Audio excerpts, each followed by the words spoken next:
இலங்கை மக்களுக்கு போலீசார் இப்போ ஒரு எச்சரிக்கையை விடுத்திருக்கிறாங்க. அது என்ன அப்படின்னு பார்த்தீங்கன்னா, உங்களுடைய வீடுகளுக்கு யாராவது போலீசார் என்ற பெயரில் நாங்கள் போதைப்பொருள் இருக்கான்னு சோதனை செய்யணும் அப்படின்னு வீட்டுக்குள்ளே வந்தாங்க அப்படின்னா, நீங்கள் முதல்ல அவங்க உண்மையான போலீசாரா என்பதை உறுதிப்படுத்திட்டு அதுக்கு பிறகு சோதனைக்கான அனுமதியை வழங்குங்க அப்படின்னு போலீசார் இப்போ ஒரு தகவல் வெளியிட்டிருக்கிறாங்க.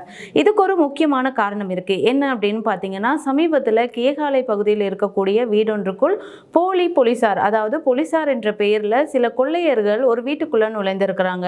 அப்படி நுழைந்தது மட்டும் இல்லாம இந்த வீட்டுக்குள்ள போதைப் பொருள் இருக்கிறதா எங்களுக்கு தகவல் கிடைச்சது, எனவே நாங்க சோதனைகளை நடத்தணும் அப்படின்னு சொல்லி இருக்கிறாங்க. இதை கேட்ட அந்த வீட்டாரும் அவங்கள உண்மையான போலீசார் என்று நம்பி வீட்டுக்குள்ள விட்டுருக்காங்க. இப்படி போலீசார் என்ற பெயர்ல வீட்டுக்குள்ள நுழைந்த அந்த கொள்ளையர்கள் வீட்டில் இருந்த 40 பவுன் தங்க நகையை கொள்ளையடிச்சிருக்கிறாங்க.